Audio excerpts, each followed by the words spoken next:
So I have heard a little bit of dabs in the room about the name Papa Yankee. Oh. So I myself, I think alongside the supporters, would like to know where that name stemmed from. Okay, thanks. Papa Yankee got stuck on me. Where I was working, I had a subordinate who was of a very high quality indeed in all areas of life. And he decided to pick on me to ask me to take up the name and keep up the goodwill.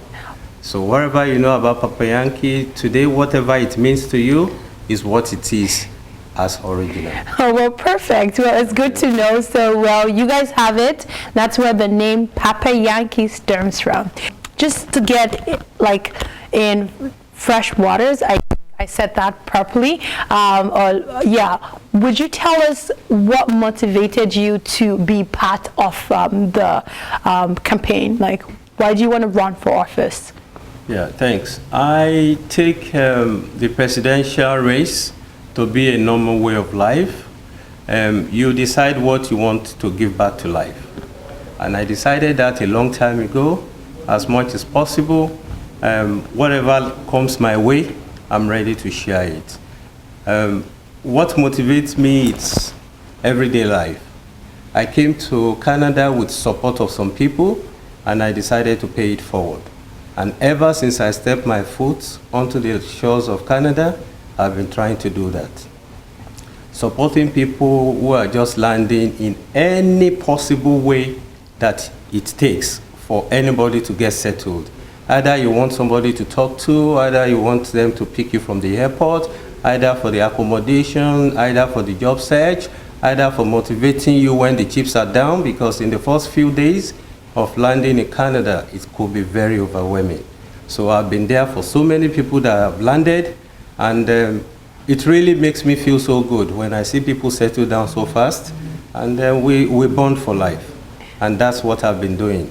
When I heard about the Association of Nigerians in Nova Scotia, I have ensured that I move close in order to know whichever area I can actually support. And I've been doing that in psychological, physiological, social ways, in every way that it requires. I've solved several issues for them because I come with so much experience of that type of association based on my background prior to now. So being a president of the association is a continuum for me. It's a natural way of life. Yeah. Good thing that you mentioned that. So what would be like the key innovative points that you have at the back of your mind that you would bring in office that you want to exhibit when you get in office? Okay, I will answer the question in another way. Okay. Because of my closeness to the current HESCO, actually many people thought I'm actually part of the HESCO because of the way I actually support. I was opportune to understand more deeply the day-to-day activities of the association and the areas of improvement. I call those areas of improvement. And because of my exposure to previous business processes, I was able to identify some areas of failure, which I suggested some to them prior to now. They bought some, they implemented them, and I'm so proud and happy for that. While in the other cases, they probably did not plan to implement that, and being the president of the association as I speak will give me further opportunity to be able to implement some of those situational improvements that I think it is. I must start by commending the current ESCO that are living. Okay. They have done wonderfully well. Okay. Far beyond what was the expectations when they were coming in. So, and I'm also happy to have been part of that group up to today. So naturally, being the president will make me to take it to the next point. Now, going to the question you asked, I identified some key areas that needs improvement. One of it has to do with the documentation. I guess it was just like, for example, if you asked about the minute of meeting, how agendas are set, I think we need to put more structure there. And I'm happy that looking at the people that are coming in next, I have so much confidence in their ability because I've interacted with them prior to now. So apart from the documentation, there were some business control failures. I discovered that there are some rooms for improvement in those areas. Now, governance. When you have a structure like we have in the association, we ought to have a situation where the president stays as the president, the vice president stays as the vice president, the PRO knows his onion. I think we need a lot of improvement in that area as well. Going further, there were some mismatch of skills in some of those portfolios. I'm not so sure, based on the evidences that we've seen in the last about the last 2 years, that some of the elected officers actually know the boundaries of their job, as well as the competencies required for those positions. So I plan to put in more learning and training. I'm still going to go to that. Now, there are some key events that took place within the period that we're talking about. We need to take it higher, because having achieved the historical flag raising, I imagine what next. I started asking myself that question, what next, while I was on the ground of the flag raising. There were some failures that, if you were there for that event, you will notice what happened. I took it upon myself to actually lead. And I did not just lead, I made sure that I still recognize the powers of the president, because I actually hosted the mayor. I started it, and when the baton was passed to me, I still calling the president to take over.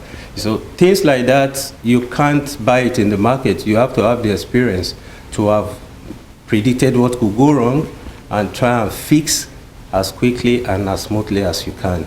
And apart from that, is the fact that every other activity that the association has gotten involved in, I've actually been keeping my eyes on it.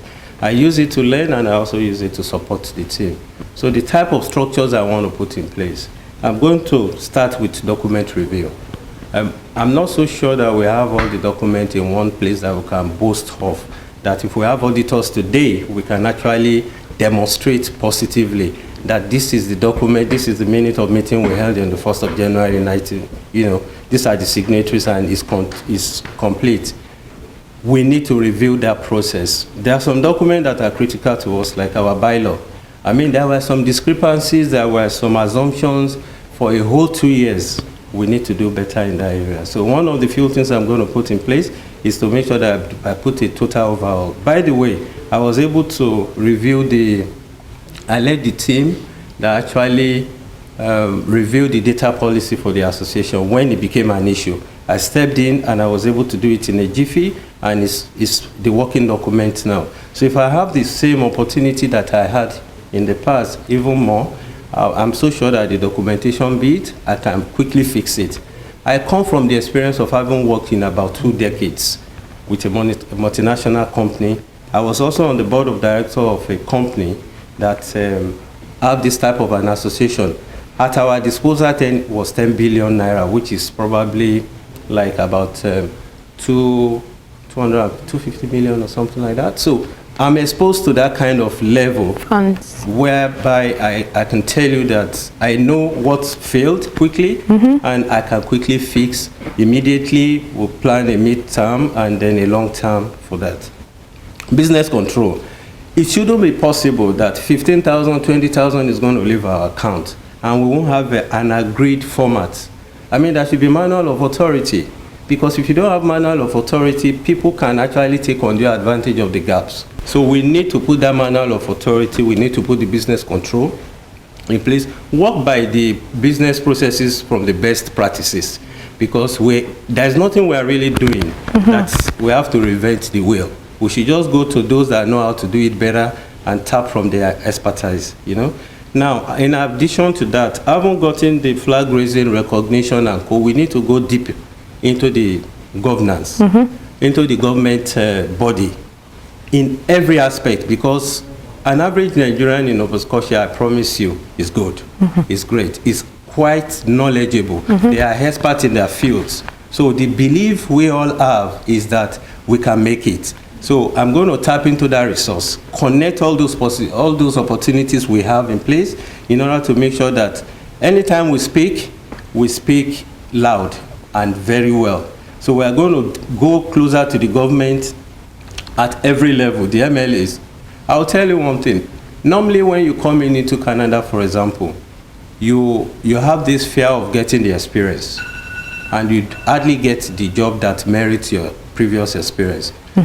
I understand there was a program in the past where the government will just give you like a work term, 3 months or 6 months, to go and gain that Canadian experience. It disappeared because of the previous incidents we have of disagreeing with ourselves. But now I want to tap into that, so that an average person coming in, we have no worry about that initial Canadian experience. So we'll go deeper towards the fundraising process. The government has the fund. As I'm sitting here, I'm a beneficiary of one of those.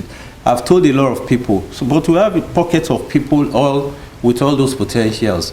One of the structure I'm going to put in place is to make sure that we are able to pull all those forces together, so that we can speak and synergize and take advantage.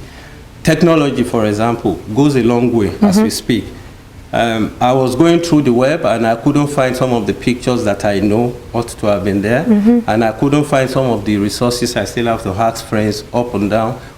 I wish to look at using the technology to harness all the resources that we have in place right now as we speak, so that once we go to our web, our social media point of call, you will be able to get quantum volume of information that will link you to several other places, like a welcome pack for newcomers, for example. You should be able to go to the website and click, and then you see the welcome pack.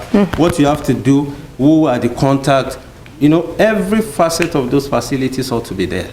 It's not there. We have a lot of professionals in the universities who have done wonderfully well.